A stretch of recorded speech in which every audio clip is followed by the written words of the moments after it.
And action. From Los Angeles, California, and Toms River, New Jersey, you're listening to The Long Take with Justyn and Ken, two friends, two coasts, just talking about movies. How you doing, Ken? I'm doing pretty fine. How about yourself? I'm doing pretty good, feeling a little better. As you can tell by my voice, no more coughing, no more sniffling. That cold is over. No raspiness. No raspiness. You don't have to edit out every little throat clear and sneeze and sniffle. Yeah, it was tough. Tough to try to do that and still have a podcast that sounds legit, you know? Yeah. Well, I didn't listen to the podcast. I don't listen to our podcasts. After they're done, I just think about what's next. I'm kind of like Radiohead. I don't listen to my previous You didn't listen to the last episode? No, I'm just kidding. I did, of course. So we're just here to talk about Interstellar. We both saw this movie over the week. This is Christopher Nolan's most recent work. The last episode we spent a lot of time, we devoted the entire episode to Chris Nolan and his filmography, what he's done in the past, in anticipation of this film. A little bit about Interstellar. There's a little synopsis. With our time on Earth coming to an end, a team of explorers undertakes the most important mission in human history, traveling beyond this galaxy to discover whether mankind has a future among the stars. Starring Matthew McConaughey, Anne Hathaway, and a score of others. Michael Caine. Of course, it's a Chris Nolan movie, so Jessica it has Michael Chastain. Oh, just kidding. Oh, Jessica Weird Chastain. And a bunch of surprises that I guess we'll get into. Some casting surprises, which I was delighted to see. And Justin, let's make this clear. Yeah. We are going to spoil the motherfucking shit out of this movie, because if we just did a spoiler-free episode, it would be 5 minutes long. It'd be 5 minutes long. It was good. It was okay. It was good. Oh, wait, no, can't talk about that. No, can't talk about that. No. Excuse Don't me, talk about the fact that Ben Affleck's in this movie. What? Well, yeah, if you have not seen the movie by now, just turn this off. Stop listening, because we're going to make it... That was Ben Affleck, right? Oh, shit. No, it wasn't. It was the other guy. It was the other one. Can't remember his name. Matt Dillon. There's Something About Mary. He was great. Yeah. I haven't seen him in a while. Yeah, we should talk about people who we haven't seen in a while, like make claims for them to get back at it. I was thinking about, this is probably going to get cut out, but I was thinking about a segment that we could have like kind of like a public service, not a public service, but like pleading to different actors or directors or people in movies. Like, come on, man, get back to it. I was going to make the case for Clive Owen, but he's been in The Knick recently. I was going to say The Knack, which is a 70s like power pop band that's saying My Sharona. He's in the reformation of The Knack, guys. I only know that song because of Weird Al. My Sharona is a pretty kick-ass song. My Sharona. I'm sorry, I'm over here stirring my tea because we're talking about Interstellar and Chris Nolan. I was reading that Christopher Nolan likes to walk around with a flask of tea while he's working on his movies, so I'm sipping on some tea You're today. Drinking tea because Nolan did it? I'm drinking tea because it's good. What if Nolan was a coke addict? Would you start doing coke? What? This is a children's podcast. You just said motherfucking not 5 minutes ago, so I don't want to hear. I like children to know all the words, all the curse words, but not to snort coke. No. Don't snort coke on this podcast. Again, don't do it again.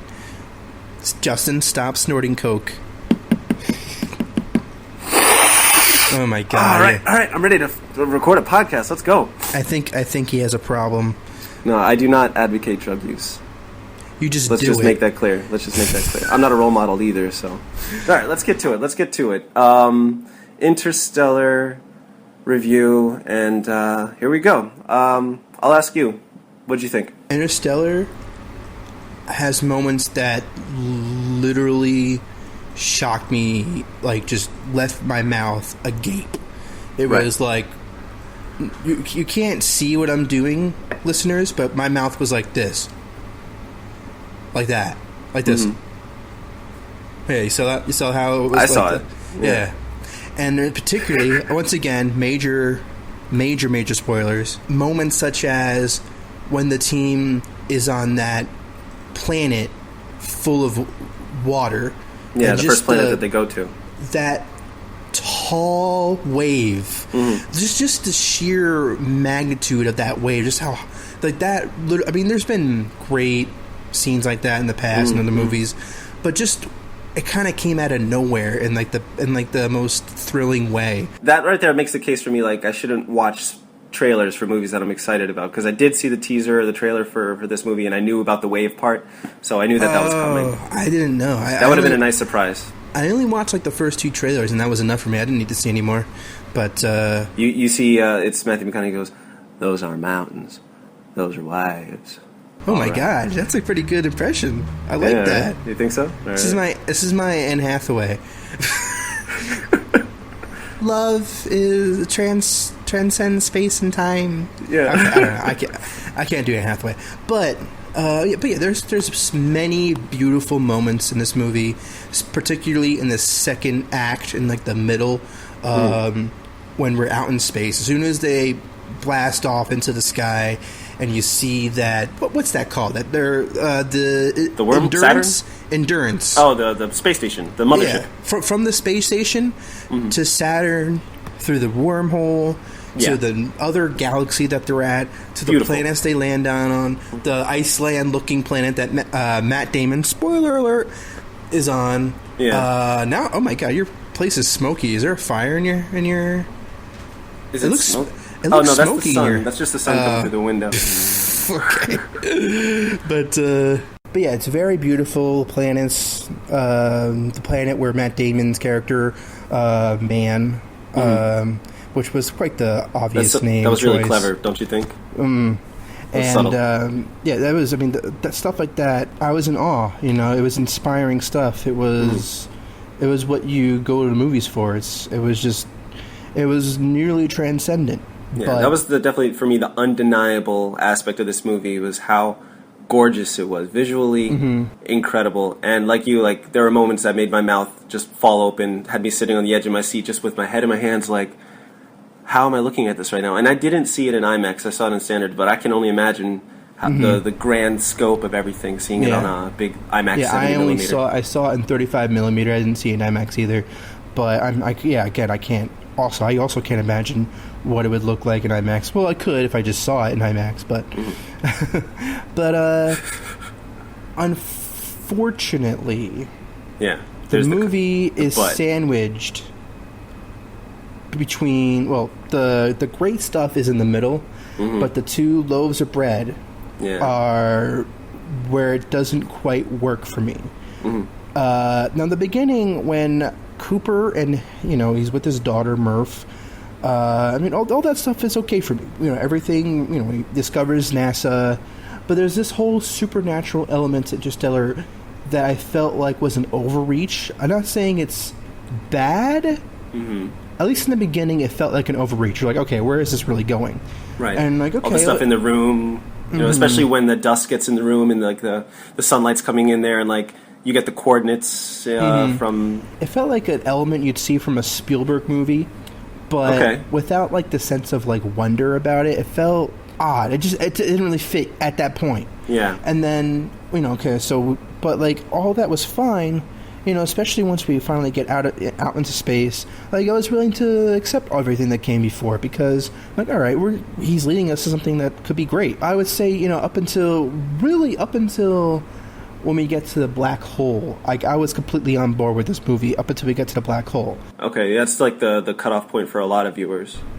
But I will say that Nolan uses some tricks that he's used in other movies that I feel were misplaced here. Let me give you an example. When we get to Man's planet, Matt Damon shows up. Hello, Matt Damon. And it's interesting, this guy's been isolated here. I'm not quite sure how long he's been isolated, because you get the sense that he's been there a long, long time, after they leave. So it goes to this like tense 2001 like moment where, Matthew McConaughey is, so to speak, opening the pod bay doors, and Matt Damon's like, I can't let you do that. In this version, it's, and again, this is not the problem yet, but I just want to explain. Cooper wants to go back to Earth because it's apparent that there's nothing here on this planet. Man has been on this planet forever, and I guess he knows that the other planet that the one Anne Hathaway wants to go to has potential, right? And he wants to go there, and he can't let... Instead of being like, hey, Cooper, listen, I really don't think you should do that, he's like, I'm going to kill you. Because he's been alone for a long time, so he's probably gone insane. He's been in that pod for a long time, that sleeping pod. Yeah. But what Christopher Nolan decides to do here, to ratchet up the tension, is intercut between what's happening on this planet, and then he goes all the way back to Earth. Back to Earth, yeah. With Jessica what was happening on Earth Chastain. at the time?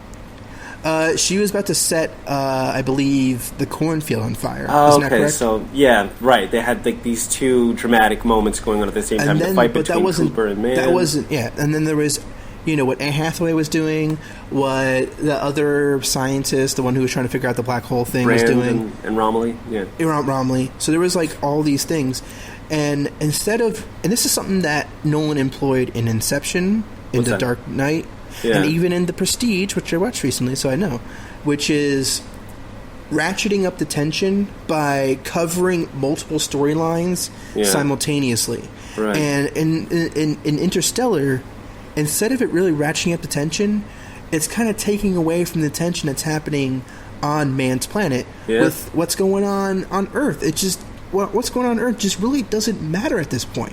What really matters is what's happening with Cooper and Man. That's what really matters. I totally agree. I don't feel like... Because with Inception, everything's important. What's happening on each dream world is equally important. But in Interstellar, it feels like a different movie when you're on Earth. That's what was great in the beginning of the movie, because you feel like you're in a different movie, and all of a sudden you're in space, and it's all different. That's great. But when you're intercutting between space and Earth, it just doesn't quite mesh right, And I just didn't... That didn't really work for me, and I knew that's what he was trying to do. I knew what he was trying to do, because you're like, okay, he's trying to get really intense here. But it didn't really work for me. The moments like that, it's just like that magic that Nolan had for his other movies just didn't sustain itself here. And then, okay, so when we get to the black hole, now visually getting to the black hole it's pretty incredible visually. But what I didn't like was how literal this entire story is. It's so on the nose emotionally that I wasn't affected by the big emotional climax. I liked when we see his kids grow up over time. That stuff was was good from an emotional standpoint. But connecting the dots the way he does with what the ghosts in the first act with, oh wait, it's actually Matthew McConaughey the entire time, it was too literal. Because you already had Anne Hathaway say love transcends time and space, and then literally love is transcending time and space. It was such a misfire for me. You're like kind of talking about the whole movie. Let's break it up a little bit. Well, let me just say that my overall viewpoint is that you got to understand that I really admire this movie. I admire Nolan for making it, for taking himself in this direction. But you know what? It's like in baseball. You have your home run hitter. You have someone like Babe Ruth or Ryan Howard, or not the same type of player, or who's another big home run hitter? David Ortiz, right? Okay. Sometimes he's going to hit the home run and it's awesome. But you know what? That's what he does. He hits home runs. That's why they pay him the big bucks. Yep. And you know what's going to happen most of the time? He's going to strike out. I'm not saying most of the time no one strikes out, but this is the time he goes for the home run, and ultimately I think he struck out. And so for me, in spite of the fact that there are a lot of great highs in Interstellar, it strikes out big time. And that's why in my review I gave it a C, when otherwise, there's many aspects of it that's very, that's in B territory. Visually, it's very much in A territory. But ultimately, he goes for the big one. He goes for the big the big home run, and he misses for me. Yeah, well, that's okay. I mean, that's going to happen sometimes. I'd rather see, filmmakers of his caliber swinging for the home run and striking out rather than playing it safe and just trying to hit base hit after base hit. At least he's making the effort. I like that this is a true, in every sense of the word, a science fiction movie. not an action movie in space. A lot of the times you're seeing that, like people could look at Star Trek as science fiction. I think that's really more of an action movie. Things like comic book movies like The Avengers and Guardians of the Galaxy, those are action movies. They have science fiction elements, but they're not science fiction. They're not Space Odyssey, things like that. This is a sci-fi movie, so it's good to see that, because I can't, like, the last sci-fi movie that I remember getting excited about was probably Prometheus, and that was a while ago. I mean, it's kind of a genre that isn't nearly as popular as it used to be, but I like that this is watching this movie kind of made me think about, like, when I would be, like, on a summer day as a little kid, like, just staring up at space, staring up at the sky at night, and just being taken in by the fact that it goes on and on forever, like the enormity of the universe and everything like that. This movie attempts to take you on a tour of the cosmos, which is kind of interesting. Like, Cosmos was the Neil deGrasse Tyson's TV series, so it's kind of fitting time-wise that that's something that's out right now, that this movie's coming out right now. And I'm interested by that, and I think a lot of people are interested by that. And I'm glad that somebody like Nolan has the balls to try to make a movie about that, because it's really ambitious. But that's one of the things that I like about this movie. But there are a lot of things that I had problems with this movie, kind of like you were saying before. And I've got a lot that I want to get into, so I don't know how you want to approach it. I'll just go piece right by piece. So I like that he showed some heart. We were talking about in the last episode, we were talking about how Nolan doesn't really have a lot of family or emotion or like relationships like that influencing his movies or being shown on the screen. And there are some really, really some moments in this movie that tug on the heartstrings, like when he gets back from the first planet, the water planet, the one with the time dilation. He comes back, 23 years have passed, and he's looking at the videos of his son, and the music is welling up while his son is talking, and then his son cuts the video and the music just stops. And it kind of sucks all the air out of the theater. That was a powerful moment. Him saying goodbye to his daughter, holding her while she's crying. That's something I don't really remember seeing in a Nolan movie, that bond between father and child. So that was nice to see. But I had a problem with, this is a very, like I said, very ambitious movie. A lot's going on. And I think this movie moves just a little too quickly. So much so that it takes you, it kind of diminishes the weight that's going on. I'll look at the example on the first planet. You're talking about they're going to this place. They have to be really, really quick. They have to be quick because for every hour that goes by, that's, 7 years? Something like that? So they get there, and the ship gets destroyed by a wave. And then the machine tars the computer. Really cool, by the way. Those those machines were awesome. The computer says it's going to take 45 minutes to an hour for the engines to clear out all the water so that they can leave again. And then you're thinking, whoa, that sucks. That's a really long time. That's 7 years. That's another wave could come by and wipe them away. So then what do? They have Brand, played by Anne Hathaway, and Cooper, Matthew McConaughey, talking about, I can't remember what they were talking about, but they're talking, and then the scene is over, and it's like 5 minutes go by. It feels like 5 minutes go by, but in the movie, it's 45 minutes, and they just rush right through it. They could have, I feel like Nolan could have done something there to make it seem like they were there for longer than 5 minutes. Exactly, and I think the biggest problem is that he insists on giving us the story on Earth. I mean, that scene between Michael Caine and Jessica Chastain is very sweet, very upsetting or whatever. On his deathbed? On his deathbed, when you find out that Plan A isn't really a plan at all. But so what happens is we see, and this is the problem. This is a 169-minute movie, and Nolan literally has two scenes that are identical of each other. The first moment is when Jessica Chastain creates her video to Anne Hathaway, to Brand, and she's like, I'm sorry, your father passed away. You knew, didn't you? And then you see that again when Brand watches it.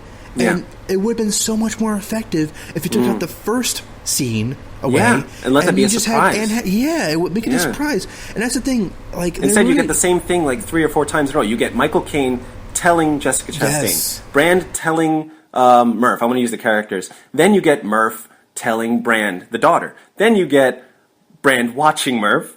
And then you get Cooper also watching it. And then every character has the revelation that Plan A was a lie. You hear them say Plan A is a lie like 3 or 4 times. We get it. Once is enough. That's enough of a shock You know, you don't have to repeat it because then it takes away from it. And Nolan insists that nearly every character has a monologue in this movie, and the one that I just didn't really work for me was Man's monologue about how when you're a father or a mother and you're about to die, you see your kids. The one like he says like 5 or 6 times. Evolution, you got to hold on to that kid, the will to survive. Are you seeing your kids now? It's like just move on to the next thing, like because it's so repetitive and it just doesn't add anything when he keeps saying it, and it's too literal. Like, you don't really need to explain that, and like you don't really need to explain love to us, you know. Especially you can the love monologue is fine, but what, Brand's monologue where she's talking about loving Edmund or whatever his name is. Yeah, it's fine. Yeah. But the fact that we literally in the third act of the movie see the visualization of love transcending time and space, that's not something you need to spell out for the audience. Like, if you took out her monologue, that's another key problem that I have in this. Like, if you're going to make a smart movie and give your audience some credit to understand the elements that you're trying to dive into. He spelled out so many things for the audience. It's kind of like him telling us, oh yeah, by the way, he's Robin. If you didn't get that, he's Robin. Here it is again, but on a bigger scale. You know, like, you don't need to spell out every little thing. You know, you don't need to repeat the poem that Michael Caine says. Do not go into the night. That poem gets said like 23 times in the whole movie. Like, we get that that's the theme, but you don't need to do that so many times, and you don't need to have everybody react to the news that planning is a lie. You don't need to spell out every little thing and then like hit us over the head with these themes. We'll figure that out. Like, and that's the fun of a movie like this. You get home and it sits with you. Like, this movie sat with me in my mind for probably the 2 days after. What did I see? I saw it a couple days ago. But yeah, it was really just sitting on my thoughts. I was thinking about it, not even realizing that I was, because it was, you know, that thought provoking of a film, in my opinion. But it would be cool if I could think about this movie and like get some of these, like have some of this stuff revealed without having the director do it for me. Yeah. Do you know what I'm trying to say? The only reason why I'd want to see it in IMAX is just to see those scenes, those specific scenes in IMAX. Oh. I don't really feel like I need to watch this movie again to get more out of it. I feel like I got all that I could get out of it with one viewing. I feel pretty confident in my opinion on this movie. Yeah. You know, I feel like there's some great scenes that I would want to watch again. To watch this 169-minute movie again, just to get pretty much the same thing and not really any new revelations, it's not really worth it to me, because I feel like I already got everything out of it. You know? Yeah. Yeah, and that's one of the first things I said to you after getting out of the theaters. Like, I kind of want to watch it again because it was so fresh. Like, I had just walked out of the theater, and I was really high in the movie, and as time has gone by, I've kind of cooled on it. I still think there's some really good things about it, but when I compare that to the list of the problems that I have in it, I feel like that list is a little longer. And that's a shame, because I had really high hopes for this movie, and I really love the work that Chris Nolan has made it up until now. I mean, and including this, like, I still like it, and it doesn't make me look at him any less, but like we said, not everything you do is going to be, you know, incredible. And yeah, I mean, there's been a lot of weird, through social media, through Twitter and all that stuff, you know, there's been waves, like there is with any movie that's hyped. You know, there's the hype, then there's the backlash against the hype, then there's the backlash against the backlash against the hype. And with Nolan, with every movie that he makes, ever since The Dark Knight, we talked about this before, there's people who are really hyped about this movie, really stoked, then it comes out and everyone's excited about it, and then there's people who are like, oh my god, guys, like, really, it's not that great, and then there's people who are like, screw you, it is great. With Interstellar, I feel like once it came out this Friday, people were like, oh my god, guys, this movie's great, what's wrong with you? Why is it 71% on Rotten Tomatoes? Why is it, like, why do you... And that's the problem with me, is I feel like a lot of Nolan fans, and I apologize if you're not one of them, I feel like a lot of Nolan fans feel like they need validation from other people, that this movie's good. You don't need validation. If you like it, you like it. I don't like it as much as you do, and that's fine. If it's fine that I don't like it as much as you do. I'm glad that you like it more. And I want people to see them. I still want the movie to be successful, because I want Nolan to make more movies. And I still very much appreciate what he did. It just seems like people take the negative reviews as a personal affront to their very being, and that's to them. To them. And like, we're insulting them for liking something. And there's been plenty of reviews that like give Nolan the credit that he deserves in a lot of cases, but they just have fundamental problems with the movie. Because you want to know why? Because there are fundamental problems with this movie. Fundamental. From a script level, from editing level, from pacing level, from a tone level. I said in the last podcast that he has a great controlled tone. For the middle of the movie, he does in this movie, but it goes from being like this hard sci-fi exploration movie to this over-the-top, sentimental, emotional drama, and it tries to balance these two things, and I don't think it quite works. It's a shame because I really want to feel the emotion, the relationship between Cooper and Murphy, and that's why I think I ultimately have this negative feeling towards it, because I wanted the emotional closure. I wanted to feel. Yeah, I wanted that, but because it's spelled out, because he is in the black hole, literally describing everything when he's in the black hole, and then you have what's the robot's name? Tars. Saying like, "What are we doing here? I gotta find my daughter and do this." We know what you're supposed to do.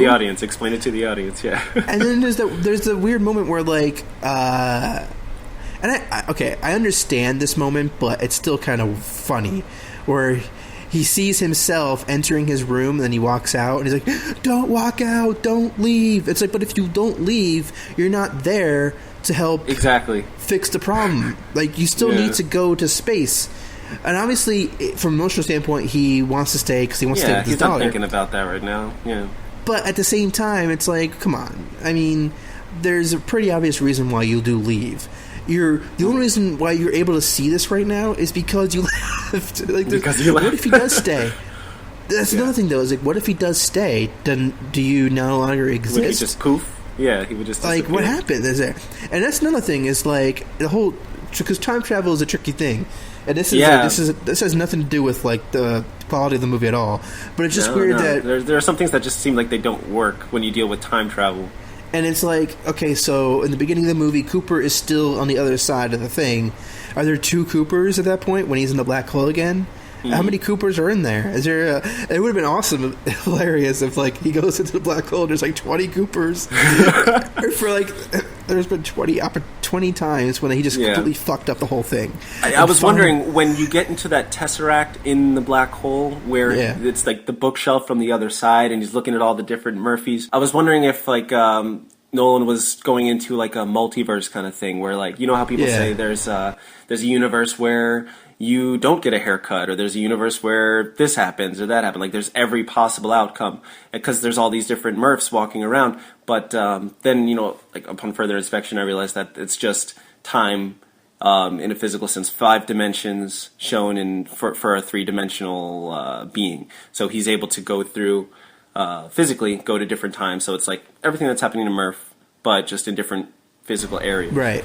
But still, like, I was wondering if he was going there. I was kind of excited because, like I said, there are a lot of like nerdy, geeky things about this movie that like I was really, just kind of excited about. Like, what happens when you go in a black hole? Who knows? One thing though that I kind of see as a plot hole is, I mean, we don't know what happens when you go into a black hole, but how the hell does Cooper get sucked into a black hole, where scientists have said that once you go into a black hole, there's no coming out of it. The gravitational pull in a black hole is so strong that there's no coming out of it. So how does he get out, go back into the wormhole, and go back to Saturn where he's rescued? Yeah, I mean, that didn't really bother me too much, but that is kind of a iffy thing there. In the beginning, it didn't bother me either because it's like, because black hole, because we don't know. It's a black hole, we can't explain it. But then, like, the more I thought about it, I was like, no, that's a problem. I was actually watching something on black holes last night on, like, the Science Channel because I knew we were going to be talking about this today, just to try to get some more information. And the credited scientist on the screen said that there's no coming out of a black hole. So I was like, Nolan, do your homework. At the same time, because I want to make sure, because there's that awful article on Slate where it's like what Interstellar gets wrong about science. I didn't read that, but I've heard about it. Like, they ripped it apart, right? I couldn't read beyond the first paragraph because it's like, who the fuck cares? That's not why that's not the problem. There are bigger problems here than it's the not the scientific science. shit. And that's the thing, is that a lot of the Nolans are like, oh my god, everyone's focused on like what's wrong with the science, and I'm like, I'm not. Most people aren't, actually. All right, I think now is a good time to go on a break. Okay. We definitely got a lot of feelings and emotions out there, and I thought we were going to argue with this one. I thought we were really going to I had a feeling that you did. I thought you were going to like it way more than I did, but it seems like we're kind of at the same level. You probably ultimately enjoyed it more than I did, and there's aspects of it that I enjoyed.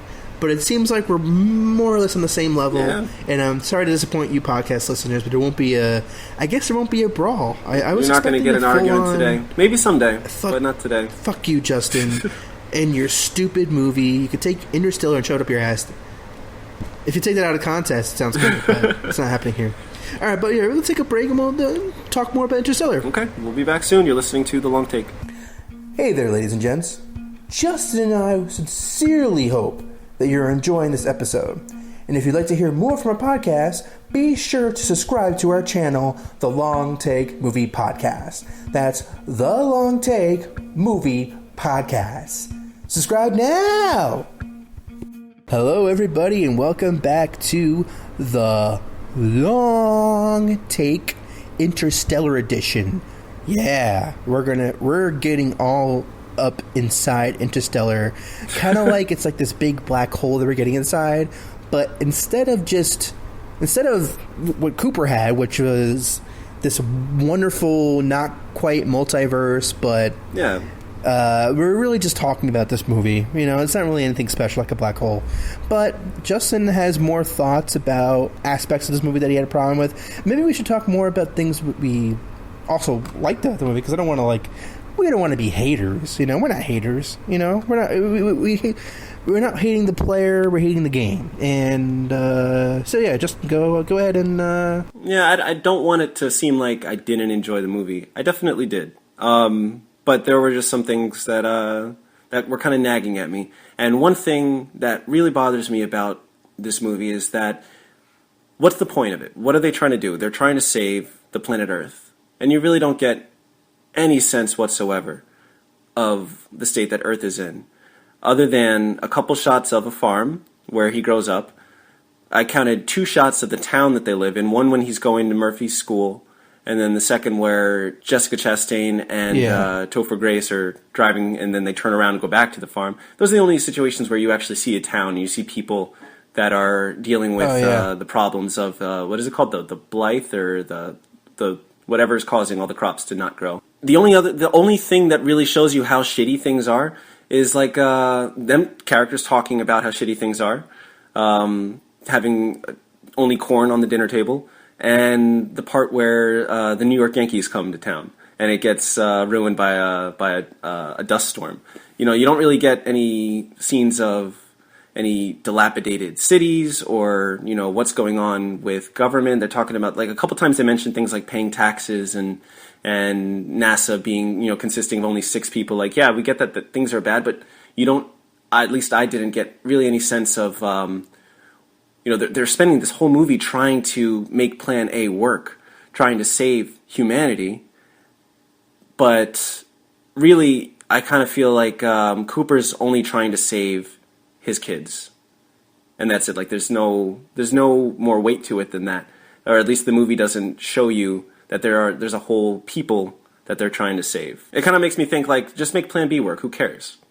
You know? Yeah, or just find a way to get your kids up onto the planet or something. I don't know. Yeah. Right? I mean, like, why? That's kind of shitty, right? Because, okay, so these first few astronauts, I guess they didn't have many connections. They didn't have a wife. They didn't have other people to connect with. So it was okay for them to be alone on these planets. Yeah. The only person who had any connection with Earth was Cooper. Right. I mean, Anne Hathaway had her father. And he dies. Mm-hmm.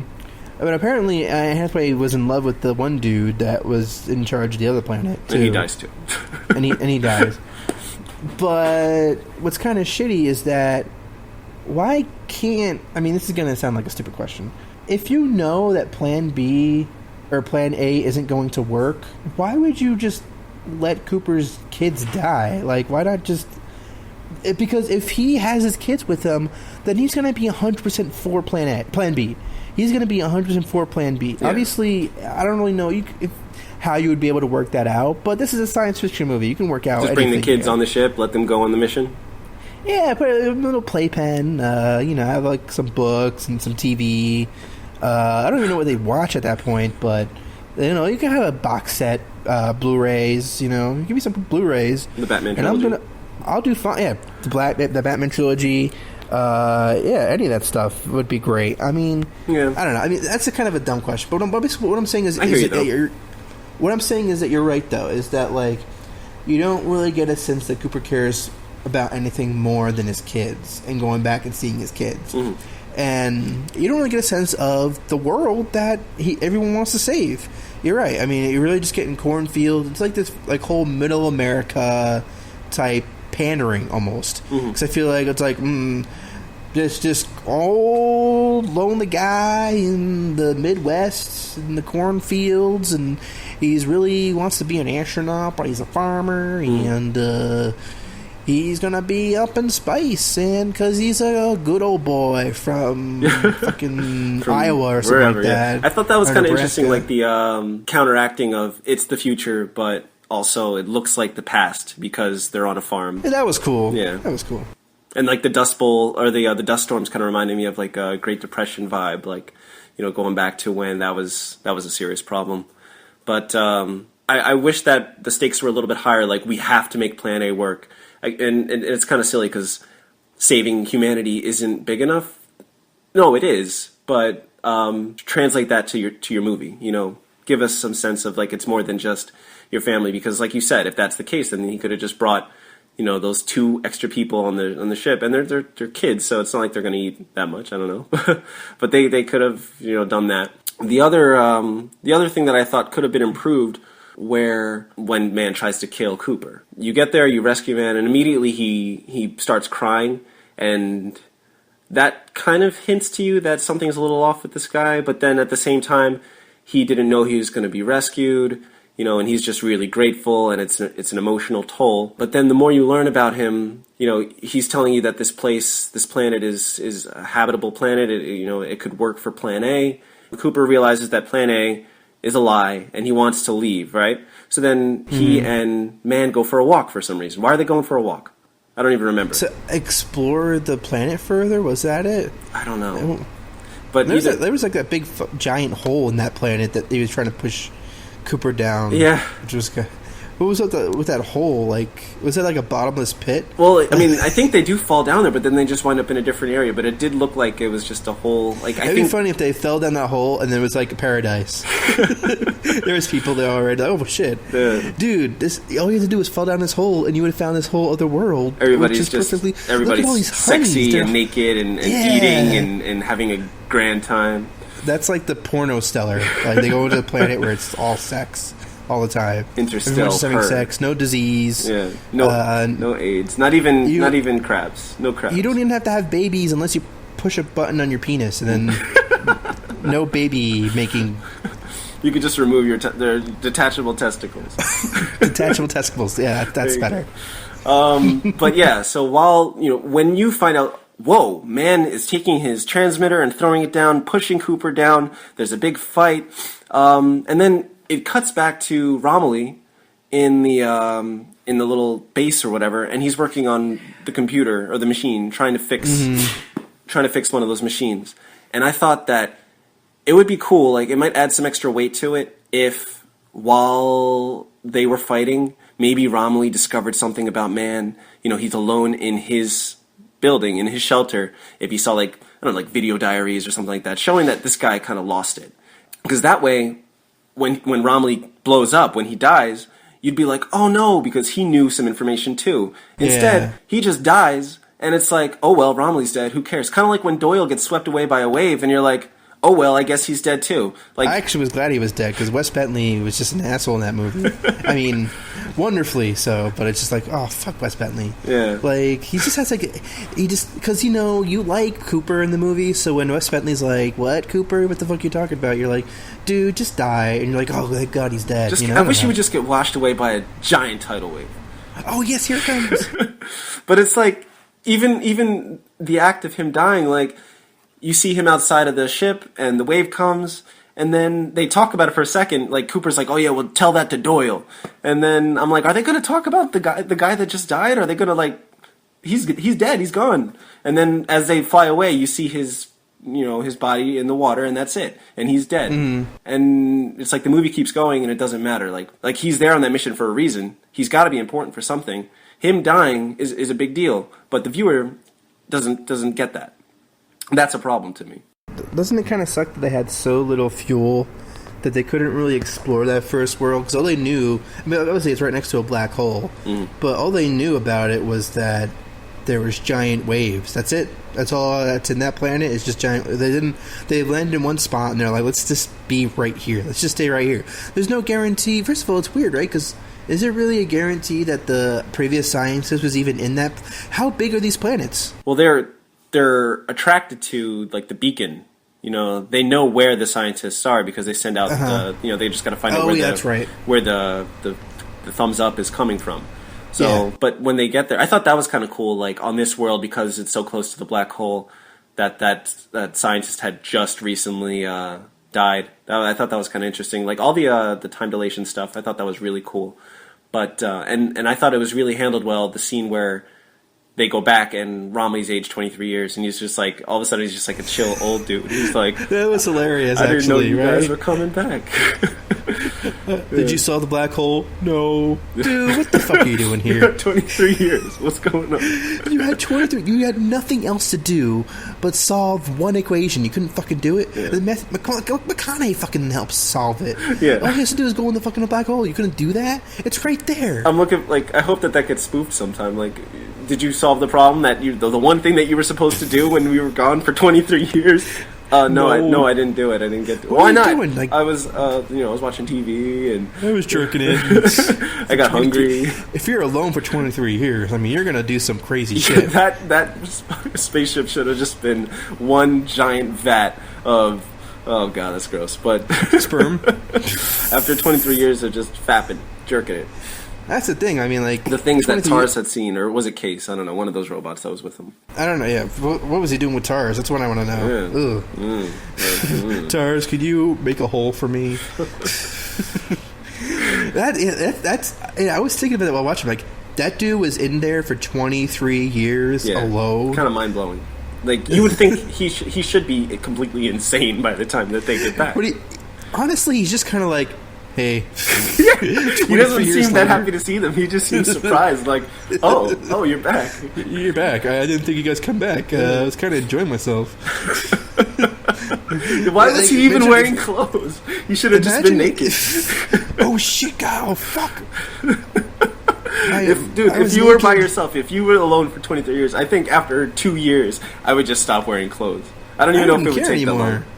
I would just be finding new ways to pleasure myself. Yeah. For 23 years, all by myself in space. You get alone. really innovative with the privacy. Oh, yeah. And you'd be like, if McConaughey comes back, dude, I gotta show you some things. I didn't solve the black hole, but I did discover some pretty cool shit. Different masturbation Rand, techniques. you're probably not going to be too interested in this, but Coop, let me show you some things. Although, and maybe you will be, because we're kind of alone here. I don't know. Yeah. Pretty awesome. I digress. That was a cool part of the movie, but yeah, I think that's really it for me as far as what I wanted to talk about. You wanted to talk about Topher Grace and why is he in the movie? Yeah, why is Topher Grace in this? Why is he? So he can hold a crowbar in that pretty cool shot where Casey Affleck's coming back. Who would win in a fight, Casey Affleck or Topher Grace? I'm pretty sure Casey Affleck would mop the floor with Topher Grace's little crowbar. But I did like that. It was a nice little touch where he's like, I got a crowbar. It doesn't even matter. Doesn't even matter. Yeah. Did you I know that you were kind of out of the movie, but did you worry when Murph was walking out with the watch in slow-mo and she's coming up and her brother, I think his name was Tom, when Tom was coming up toward her and he looks pissed because she set his crops on fire and she's waving a stupid fucking watch. Did you think he was just going to take the watch and fucking throw it and smack her or something? Yeah, okay, why... Your son's dying in this. I mean, why do they have to? I guess making those crops is the only thing they had. I guess, but I mean, at the expense of your son dying, like, you just insist on staying at this house. Yeah. But at the same time, if he didn't stay at the house, Murph wouldn't be able to go back to her bedroom and discover the watch. Yeah. But it's just kind of weird that he had to stay at that house all that time. The like, whole he was just wife and child getting sick and needing help seemed kind of like, what did that even do to the plot? Other than Nothing. give them a reason to set the crops on fire. Why did they need to do that? I don't know. Again, most of that stuff on Earth, it would have been much more emotionally satisfying if Cooper didn't get to see or hear from Murph until he's in that black hole, and that ultimately he discovers she's been the one who fixes everything. That he finds out that way. That we all find out. Oh my God! Even though she had this grudge against her father, she ultimately did everything she could in her life to become just like her father. Yeah. Like, that would have been so much more satisfying when you find out, like, ultimately. I think that would have been where the emotions would have, like, you realize just what she tried to do to become just like her father. And then she ultimately solves because she's really smart and she followed through on her promise that she had when she was a kid. You know, that would have been wonderful. I would have even liked, like, if we saw Casey Affleck in those videos, because that scene was a good scene. And I don't really think we needed to see Jessica Chastain, where she's kind of like, hey, I don't really love you, and yada, yada, yada. Yeah. Well, I love you, but I'm still mad. She's like, she's just like, hey, I'm still mad at you, but I guess you're there still. Yeah. Like, I don't know, I think it would have been just fine, just enough to see Casey Affleck become Casey Affleck. I don't think you needed to see Jessica Chastain at that moment. Or fine, you see her, but then you don't find out that she is a scientist or that she's working with Michael Caine. You know what I mean? Yeah. Or maybe if that stayed a surprise or a secret from Cooper and the audience? I mean, maybe it would have been necessary that way she could tell Brand about her father and was it true. But even then, I feel like maybe you don't have to stay on Earth with her. Yeah. You know, it would have even been okay if you just saw, like, her through a video screen for the first 2 hours, you know, and then finally you see her at the end, and it's a big thing, you know. I think it would have been more emotionally satisfying if, like, most of the stuff you don't find out until the end. Right. And I don't think it would have been like much of a. I think it would have been just fine like that. If it was like a big reveal at the end, rather than a gradual thing. I think because the thing is, you know that she's going to find the watch and everything because you followed her. But it would have been much more interesting if you don't know if she's going to get the watch. Mm-hmm. If you don't know if she's going to, because does she really love her father that much? Is she going to get the watch? And then you find out she does, and it's like it's this big emotionally powerful moment. It's lost because you know so much. You know way too much at that point. I think that would have been more emotionally satisfying if you're wondering if she's going to get the watch, and then she does. Instead of you already know she's going to get the watch. So it's not that the tension is relieved. What do you mean? When do you know that she's going to get the watch? Like the whole movie? Because he leaves she it stays in that room. She's in that room forever. Yeah. As adult Murph. Yeah. She's in that room. She's just staring at shit, and she's like she's literally waiting for Cooper to get his shit together to put that little message in the watch. Mm-hmm. You know, so like with gravity, she's just waiting in there forever, just waiting to, and then basically she's only in there for that long. So that Cooper can go through all of his crap and then put the thing in the watch, put the message in the watch or whatever, the equation or whatever it was. Yeah, you know what I mean? Solving for the black hole, quantum, gravity, yada yada stuff. Right.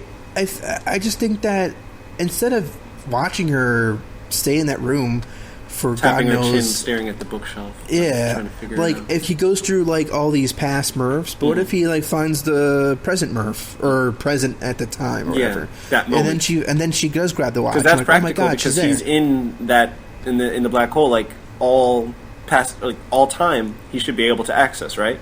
Even what's going on right now, even what's going on in the future, theoretically. So I don't know, but so you're saying that if she had another reason to go back to the room, or what? Or we don't really need to know why she'd come back to that room, other than the fact that she loves her father. Yeah, that would be the confirmation that she loves. Wow, she does love her father. She is back there because if we had just that other video of her telling Brand, like, did you really know? Because you would have found out that she was working with her father. So you would have already known, like, just with that bit of information, you would have already known everything you need to know about her character. Just from her telling Brand that her father's dead, you would have known everything you needed to know about her at that point. I think that all the scenes showing her back on Earth and, you know, studying with Brand, the dad, Michael Caine's character and all that, it's just to show that, you know, life still is going on, you know, even while everything's going on in space. But at the same time, it's like, this planet is dying, these people are going to die. So really, what's the point of all this happening? Like, if these guys don't succeed out in space, all this stuff on Earth is for nothing. But at the same time, the equation is just as important to saving humanity as what they're doing out there. But all I'm saying is that... Too much time. Because there was too much time spent on Earth, too much time with this character, that the whole black hole sequence doesn't really have much emotional weight to it, because you know what's going to happen. Yeah, the and payoff is kind of cheap. And then, if it was more of a revelation, and you see that there is some love between Murph and Cooper, then when he finally sees old Murph, Ellen Burstyn Murph, that was a nice surprise, then that goodbye would be all the more powerful. Because, like, at that point, I was kind of like, I guess this movie's ending. I've read that a lot of people were really moved by that sequence, and it isn't... With her saying goodbye to the old Murph on her deathbed, yeah. And that is really it's beautiful that he was able to come back after all those years. Her whole life is gone. Like, it's weird when you think about, like, he still looks the same, but her whole life has gone by. He left when she was like 8 or 10 years old, and now she's like in her 90s probably. And that's a really sad and touching thing. It's just unfortunate that everything else has been sped up for you. So for me, I didn't really was able to get the emotion out of that scene, because I just feel like you already kind of got the emotional climax was already happened. You know what I mean? Or was supposed to happen. Yeah, it didn't really feel... You didn't really get the sense that Cooper really gave her the credit she deserved. Like, ultimately, it made it seem like Cooper was the hero, but it was really... If she didn't find that watch, if she didn't solve the... She still had to solve the equation. Yeah. You know? She was the one who saved everything. She was the one who... Well, that's why she's the one who's the space station is named after. Yeah, kind of but he thinks that it's named after him. Yeah. It's, you know, it just kind of goes to show you just how, you know, he kind of has a bit of an ego thing. Like, you were in a black hole for God knows how long. Like, why would you think that you're the reason why everything's I guess not back to normal, but everything is better than it was before. You know, but to not really weigh this movie down too much, I will say that it was an interesting change of pace to see someone else shoot Christopher Nolan movie. I thought Hoyt von Hoytema's handling of the dusty Midwest was interesting. It was maybe the brightest Christopher Nolan film as far as the lighting is concerned. What really struck me was that scene when they're watching the baseball game, the Yankees, the light of the sun shone on everybody in the stands, just enough. But it was like everything that we see on Earth. It's like the sun was like at a constant sunset. Yeah, that's what it felt like. It was like a constant sunset. It never felt like everything was like super bright. But at the same time, it still felt like Nolan's brightest movie. Like from aesthetically, it felt like Nolan's shiniest movie. You know, everything just seems shiny. Even though the sun was setting, there was enough sun for it to shine. Because you look at like The Prestige, or that's a very dark movie, Batman trilogy, or Inception. Yeah, like those movies are just, they have this really dark palette, and I felt like ultimately what I liked was how bright I just liked how von Hoytema was able to bring something new to the look of the Christopher Nolan movies, you know? So I really like that. Did Nolan do what you wanted with this? You wanted something different. You know, we were talking about a change of pace, or maybe an evolution as a filmmaker. You know, what do you think going forward? Well, you know what? Let's go on break. Okay. And then we'll talk about how we feel about Nolan as a filmmaker at this point, how we feel he's evolved in this movie. Because, you know, we asked all these questions with the previous episode. Now it's time to answer those questions. You know, how do we actually feel about Nolan, about how his handling of emotions in this movie, and then we'll rank we're going to rank his movies. That's going to be how we're going to end it. That's going to be yep. We'll bookend this podcast with that. We'll be right back after a short break. You're listening to The Long Take. That rhymed. That did rhyme. Hey there, boys and girls. Justyn here. We had a lot of fun making this episode, and we hope that you're enjoying it. Just wanted to take some time to let you know that we really want The Long Take to be an interactive experience. We want to hear from you. Like something you hear? Let us know. Or maybe you disagree with something we said. Tell us just how wrong we were when we said that one thing that you didn't like. Nothing is off the table. And who knows, you may wind up being a future guest on the show. You can contact the show on Twitter at TLT Podcast, or send an email to tltpodcast@gmail.com. Ken and I hope to hear from you very soon. Thanks again for listening. Now, back to the show. Okay, welcome back. You're listening to The Long Take with Justyn and Ken. We're on the final segment of this episode where we're taking a look at Interstellar. And right now, we're going to answer some questions that we posed in the last episode where we talked about what we can expect and look forward to from Christopher Nolan as he moves forward post Dark Knight trilogy. You know, that's behind him, and he's hopefully going to evolve and change and, you know, show us some new things. And now that we've both seen Interstellar, we can kind of answer some of those questions. And we're also going to include Interstellar in our ranking of the nine Christopher Nolan movies that we have from his filmography. So yeah, this is a question I wanted to ask you, Justyn.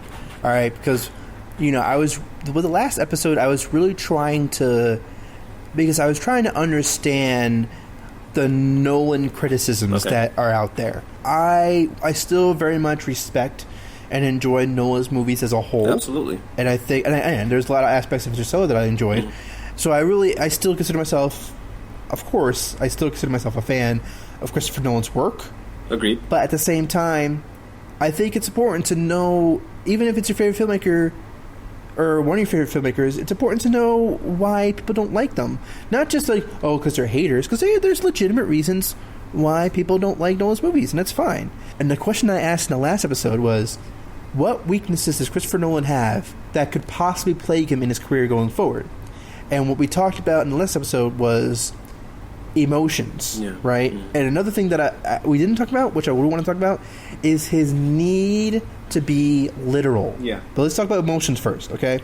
So, my question to you, Justyn, is, did Christopher Nolan pull off the emotions in Interstellar? In Interstellar, yes and no. There are parts where he does it wonderfully. Yeah, I'm gonna answer the question like that. There are parts where he does it wonderfully, and then there are parts where it kind of falls flat. The reunion between Murph and Coop at the end, I think, is kind of a flat. It's kind of flat compared to him watching his son essentially say goodbye to him. That was one that I think he executed really well. So this is the first time that we're seeing not emotion in a Nolan film, but a Nolan film where emotion is such a prominent aspect of the movie. It's there. You know, it's all about his love for his children, his desire to save them or return to them. And does he pull it off? I'm saying yes and no, and leaning more toward no. Yeah, I would have to agree with you. And you know what's a shame about it is that if Nolan were to have taken a more heady approach to Interstellar, it might have been way better. Mm-hmm.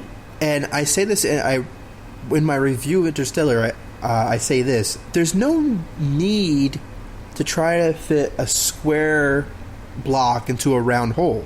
If Christopher Nolan is simply not an emotional guy, there's no sense of him trying to force himself to wring out every emotional beat that there could possibly be in Interstellar.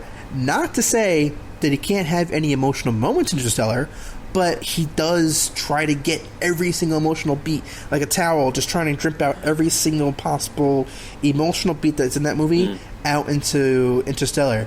And I think to talk about his literalness, his need to make everything as literal as possible, to spell out everything for the viewer, you know, through exposition or what have you, the combination of literalness and emotion, it doesn't fit. Because you know what? Ultimately, the most emotionally powerful moments in movies or in life they don't have an obvious answer. Yeah. There's no clear obvious definition or explanation. It's how you feel. With Nolan, I feel like he's such a literal guy, and that's okay. It's okay if you're going at us from a cerebral standpoint, because let's face it, there's so much exposition in Memento. All that stuff with Sammy Jenkins, all those asides. There's so many digressions and asides in Memento. There's with The Prestige. The movie begins and opens with Michael Caine explaining what a trick is. Yeah, what a magic trick is. The 3 parts of a magic trick. Begins and ends. And by the end of it, we see that the movie is shaped to be like a magic trick. And then you have Michael Caine explaining that as if Nolan's like, hey, in case you didn't get it, this movie is a magic trick. He says it again at the end? It explains what a magic trick is. Isn't the last line of the movie Abracadabra? No, that's Bale's last line before his one twin is executed. Okay. And that's pretty cool because the movie isn't trying to hit you emotionally, even though there's all the exposition, and even though it could be a bit heavy-handed with the exposition.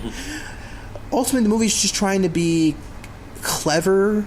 It's trying to be cerebral. It's trying to be well thought out, and you appreciate how well thought out this whole world is, and that's great. And I appreciate aspects of how Interstellar is well thought out and how the world's well thought out. But at the same time, I feel because he spends so much time trying to wring out the emotion from these characters, we don't get to learn much about Earth. We don't get to learn much about space exploration. We don't get to learn much about these characters when you're stuck for 45 minutes on this planet. We don't get to learn much about them aside from Anne Hathaway explaining to us what love is in the most Christopher Nolan way you could possibly and that's something explain. that doesn't need an explanation, because everybody who's ever lived, hopefully, has felt love for something or from something. Have you ever been in a conversation in your life where someone told you what love is? No. In your life, has your mother ever said, Justyn, this is what love really is, okay? Yeah. And if she were to say it, would she be like, it transcends time and space?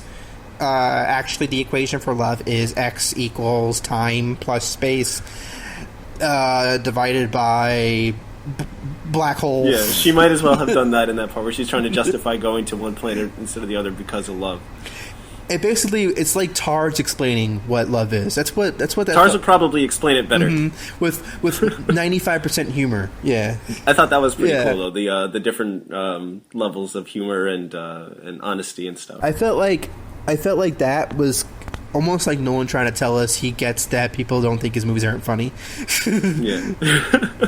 But yeah, I would say that ultimately, no, he doesn't pull off the emotional aspects. But what it shows me is that I don't really need a super emotional movie from Christopher Nolan. If he can pull it off, if he finds the right story, maybe if he tried to do it on a smaller scale, it would have worked.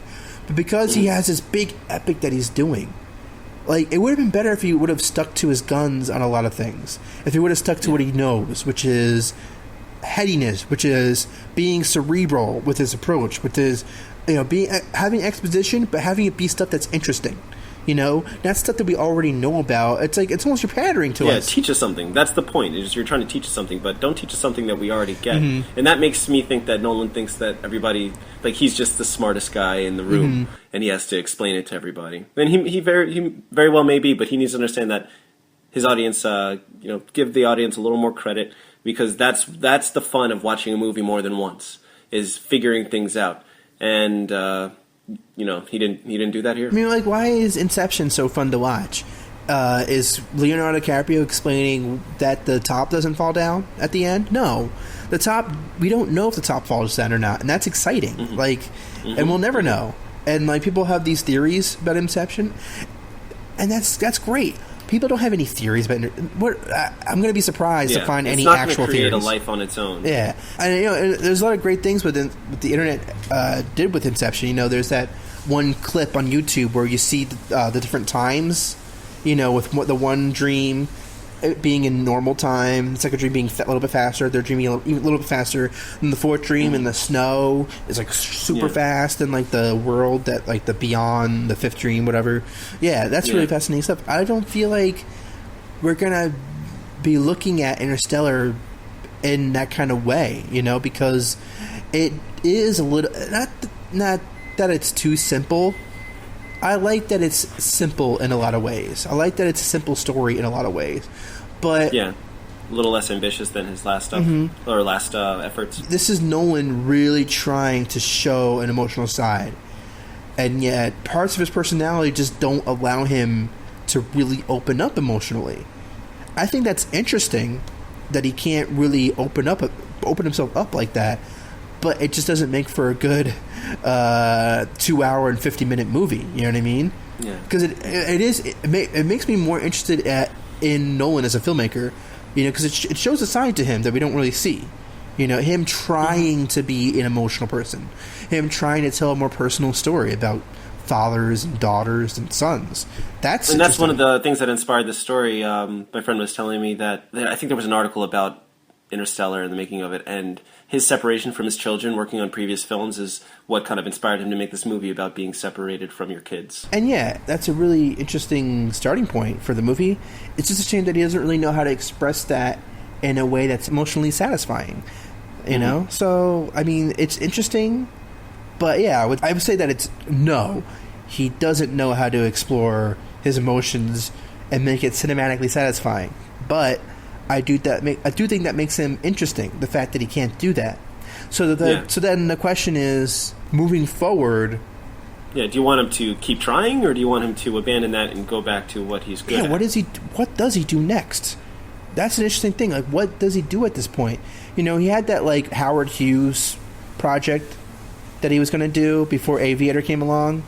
Oh yeah? Yeah, he was writing. He did a screenplay about Howard Hughes, and then the Aviator came along and kind of ruined it for him. I wonder if he would do something like that. I wonder if he would do something more small scale, like Memento or Insomnia. I'd be excited to see that, because I think at this point we expect IMAX cameras, big scale, very large scale.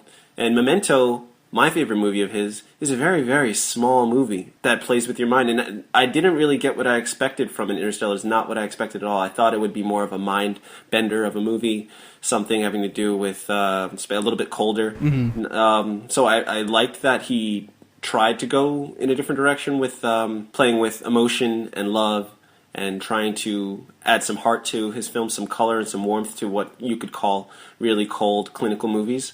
But I kind of like old Nolan a little more. But at the same time, like I said in the beginning when we just started, this episode, I'd like to see people continue to try. Swing for the fence. Mm-hmm. Sometimes you're not going to hit it out of the park, but hey, you're going to make other movies, and they're going to do well because your name's Christopher Nolan. And we love you. Yeah, and you know what? Interstellar is going to do well. I mean, if it's not going to do well domestically, it's going to do well internationally. I think it's going to be just fine. It is doing well internationally right now as we speak. Mm-hmm.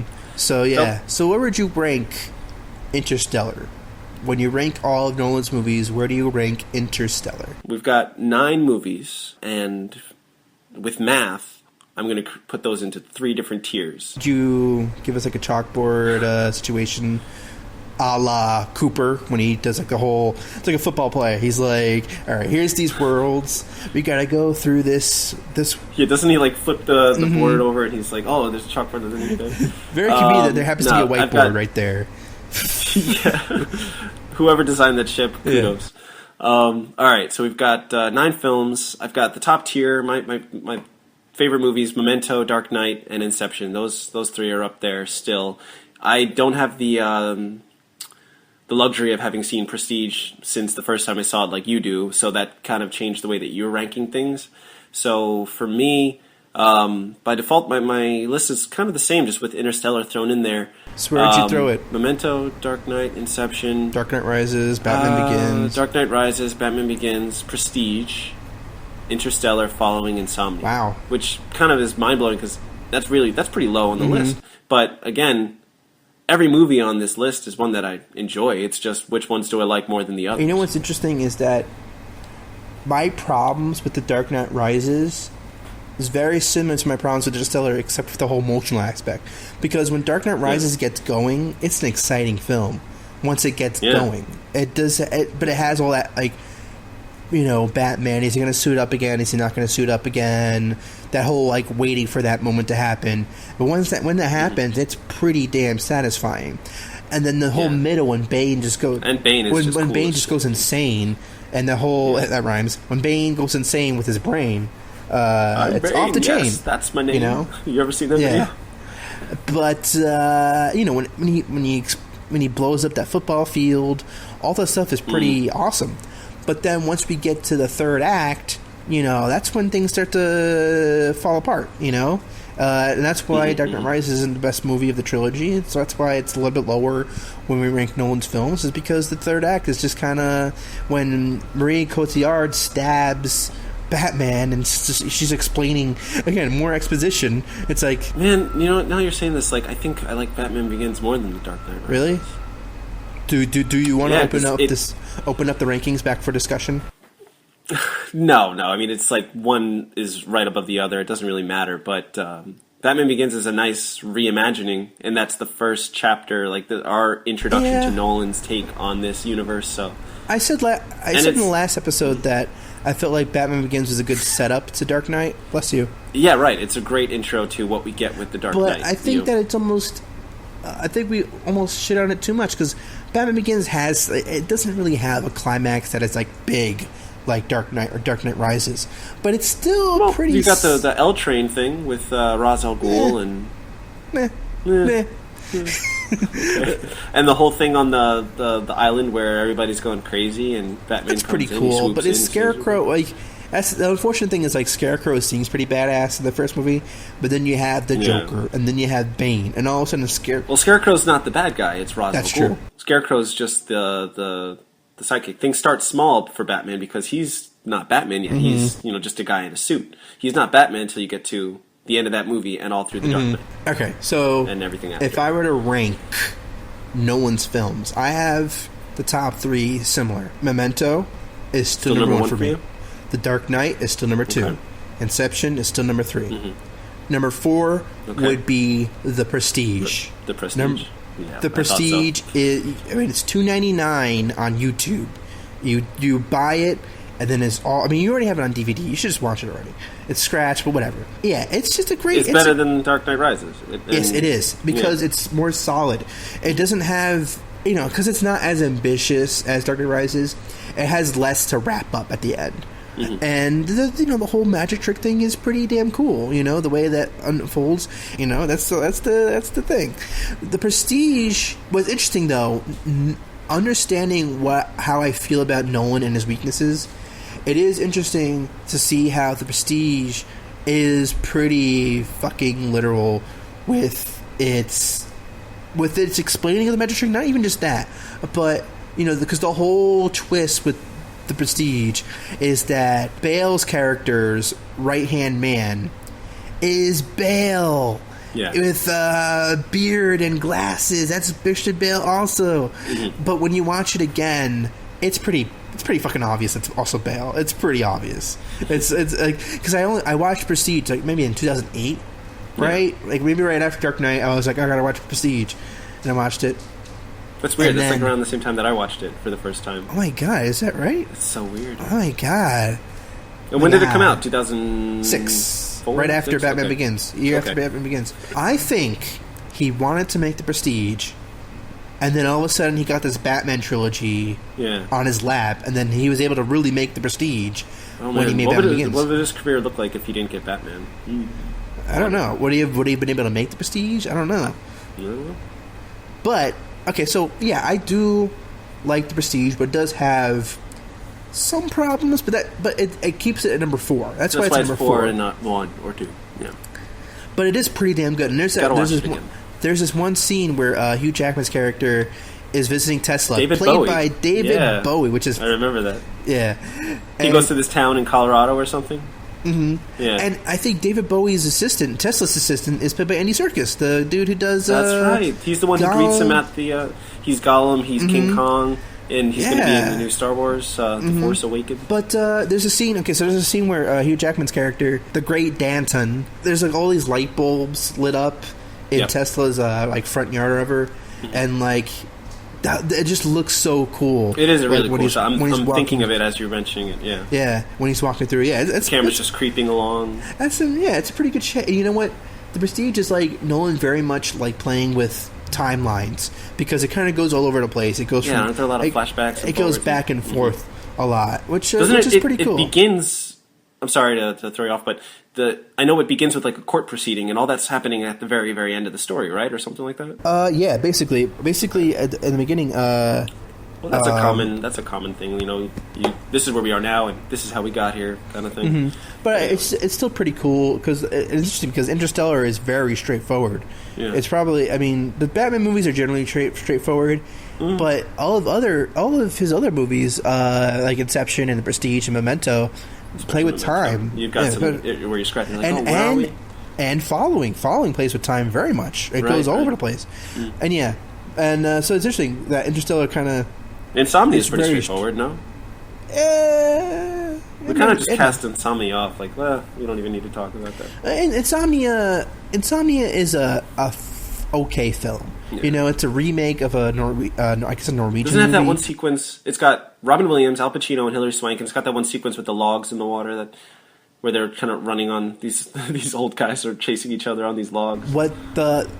Yes, there is that, and I think the best scene in Insomnia is when Al Pacino is trying to find Robin Williams' character, and it's all fog. In the fog, and he shoots. In the fog. That's the highlight of the movie. That was easily the highlight of the movie.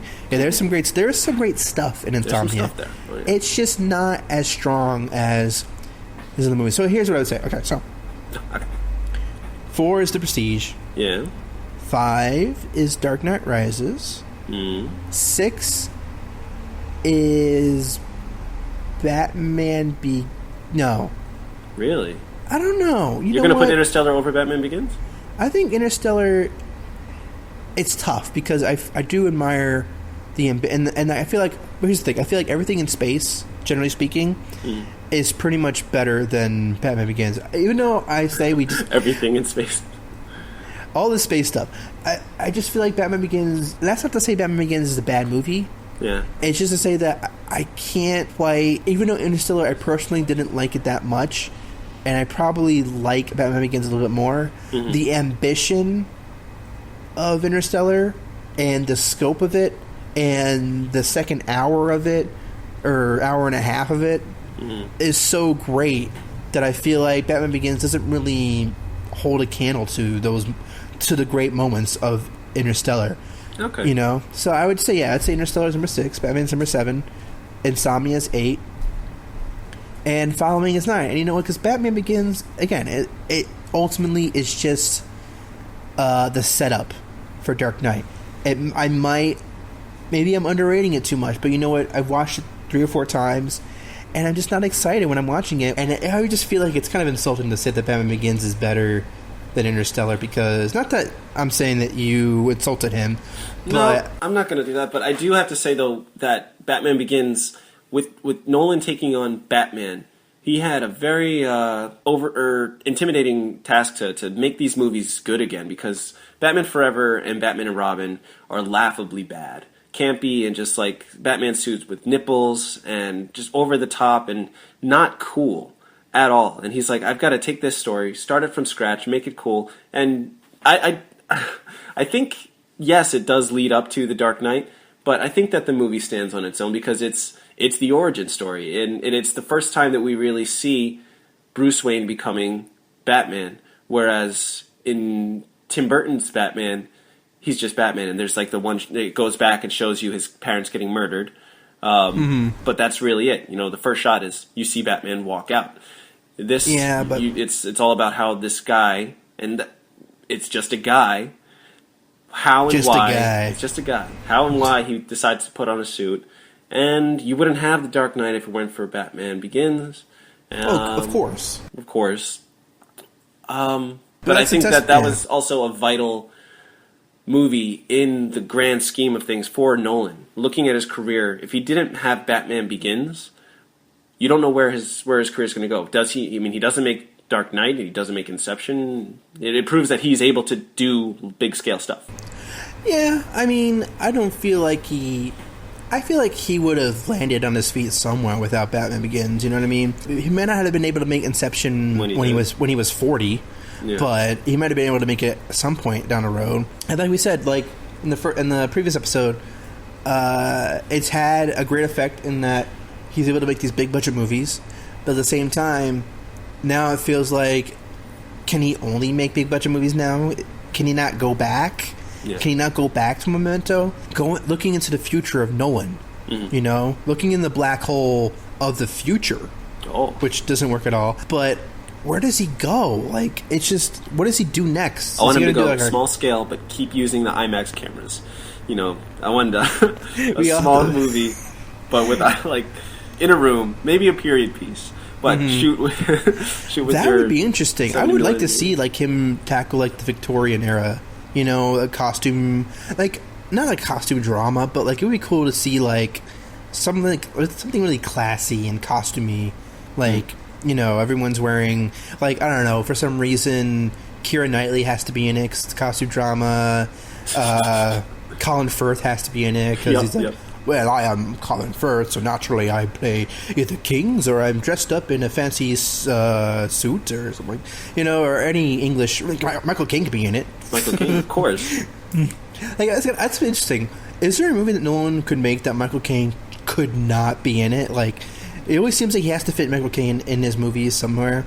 It just works out that way. It usually fits, but like if it was like a women's prison movie, he'll be the janitor who comes in on the weekends. Hello, I'm Michael Caine, and I see you women are trying to escape from this prison. He would probably help them escape. That was, without a doubt, I love you, Ken, but that was the worst Michael Caine impression. Hello, I'm Michael Caine. Hello.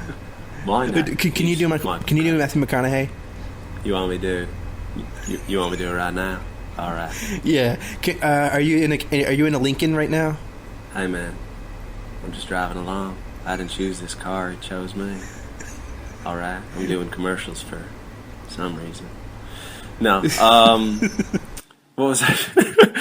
I had something to say. I liked some of the lines in Interstellar. Like the one where she's like, it's impossible or something. It's like, nah, it's necessary. Like, that was a pretty cool line. There were some pretty cool lines. I mean, yeah, there was some lines that hit the nail on the head a little bit too much, but there was, like, the one where he's like, Justyn, can you do the one where he says, like, you know, we used to look up to the skies, but now we look... You know what I'm talking about. Go ahead. We used to look up to the stars. Now we just look down at the ground and wonder what's next. All right, now I'm going to be the teacher that tells Cooper that his son can only be a farmer. All right, I'll go first. Okay. So your son, he can only be a farmer. I'm sorry. He is. You know what? The moon landing was fake. And go. All right. What are you trying to tell me, man? Because I've heard some things in my day, but this just takes a cake. You're gonna tell me my son? I'm losing it. My son can only be a farmer, and at the same time, you're going to tell me that the great Buzz... Was it Buzz Aldrin? Oh, fuck. Buzz Lightyear. But not Buzz Lightyear. Are you kidding? It'd be funny if Cooper thought Buzz Lightyear was his name. Go. Anyway. No, okay, I'm done. No, wait a minute, though. Wait a minute. Didn't your wife die because there was MRI, right? The MRI was no longer exist, right? Go ahead. You want to talk about my... Oh, fuck. You want to talk about my... I can't do it anymore. I don't know why. I had it in the beginning. I can't do it anymore. I think it's established that your Matthew McConaughey is great, and Michael Caine. All right, guys. I'm Michael Caine. And when you do the Michael Caine voice, like he did in the Batman movies, he was Alfred Pennyworth. He raised since he was a little boy. He was like his father. I raised you. I buried your parents. I'm not going to bury you. All right, who was the astronaut who was stuck in that spaceship for 23 years? What was his name again? His name was Romilly. Okay, I'm Romilly. I'm in the spaceship for 23 years. You're Matthew McConaughey. Michael Caine. You're Matthew McConaughey. All right. Okay. All right. So go. You go first. Hey, Romilly, we're back, man. Hey. It's been 23 years that I've been in here, but I'm doing pretty good. Sorry it took us so long.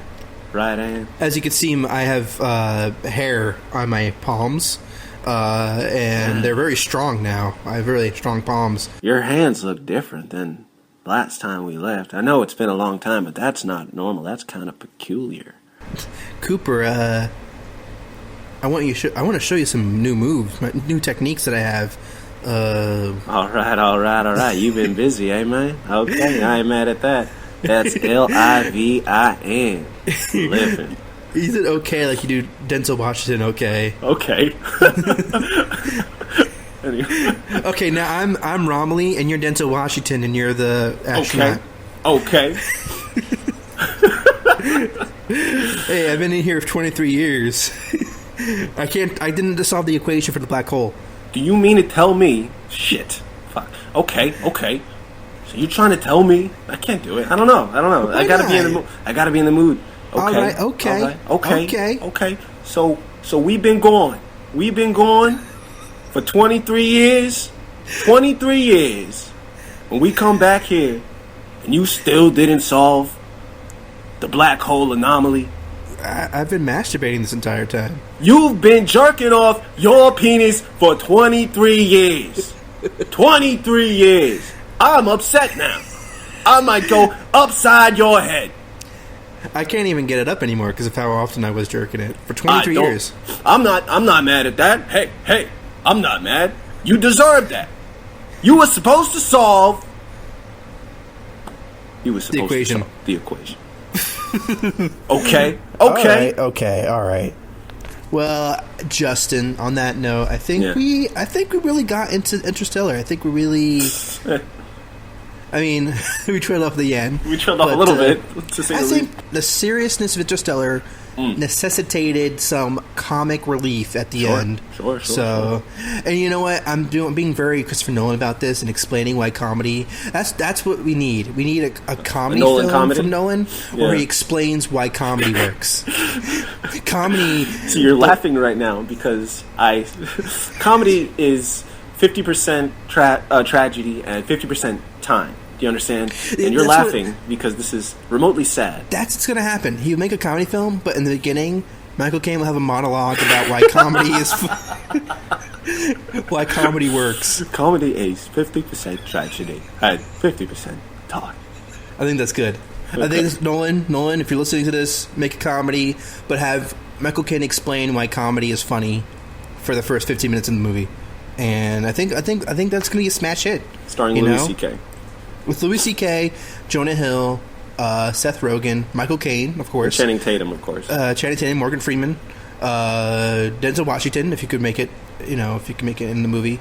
And Anne Hathaway. Just make Anne Hathaway, whatever. Just throw it in there. And why not Guy Pearce? What happened to Guy Pearce, dude? Like, you don't like Guy Pearce anymore? Why doesn't he like Guy Pearce? I don't know. I thought Guy Pearce was going to be in this movie. I thought he was rumored to be in the movie for a little while. I don't know. He was rumored to be in it? That would have been cool. Probably not.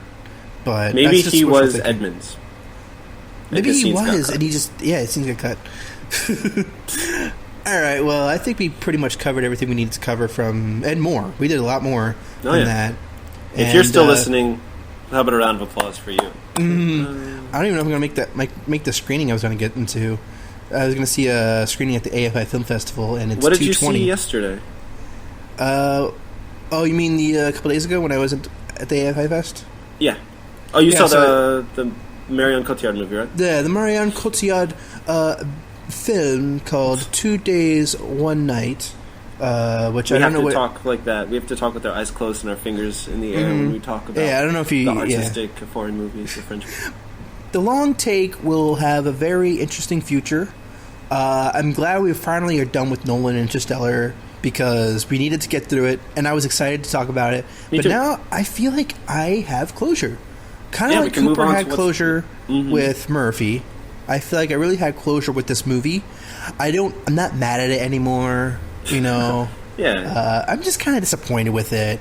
And Nolan Knights, don't be mad at me for not loving the movie as much as you do. It'll be interesting to see how ultimately Interstellar is viewed within everything else he's done. It's good. It's flawed. it's fun to talk about.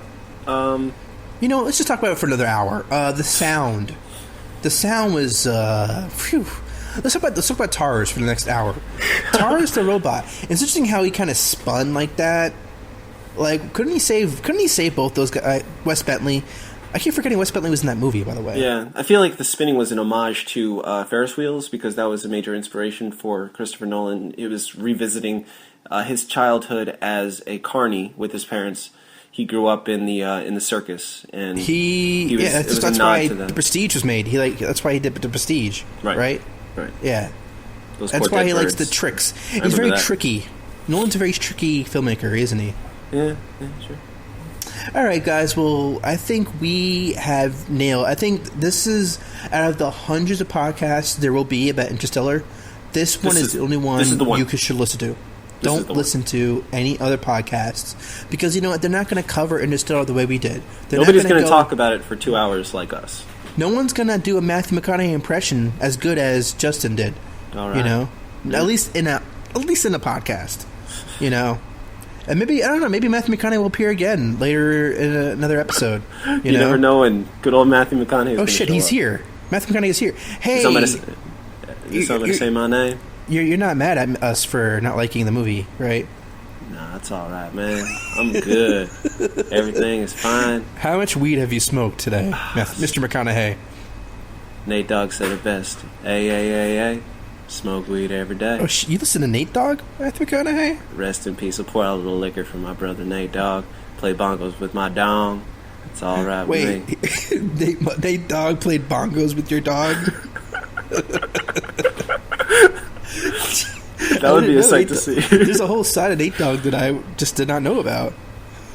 Yeah, well, that's the thing about people. All different sides and shapes and colors. Would you say that you're Livin?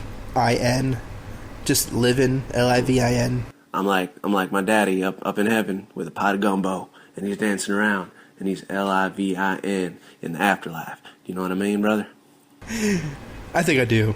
So, Matthew McConaughey, why don't you close out this show for us right now? I'd be happy to do that. I really enjoyed listening to you two intelligent, handsome young men talk about my movie. I'm glad that you saw the movie, and that you had some opinions about how you felt, because sometimes I get serious now. I used to be in romantic comedies and everything was light, everything was happy, and now I'm getting serious. Oh, God, did you see? You're going on way too long. No. Oh my God, McConaughey, it's like your Oscar speech all over again. Once I get started, baby, I can't stop. It's like a train that's going a choo choo choo. Choo choo choo, and I'm moving, a woo woo, and the conductor's got a pot of gumbo, and he's dancing around. Gumbo shrimp. Thank you all very much out there for listening to this episode of The Long Take. This has been Matthew McConaughey for Justin Moore and Ken. I forgot your name. Hello, I'm Michael Caine. Justin Moore and Ken Guidry. And Michael Caine. Want to wish you all a good night. See you next time. Just keep Livin. Livin, baby. This has been The Long Take, and we're out of here. Let's go have some gumbo. Nice and long. All right, buddy. We're done. All right. And scene.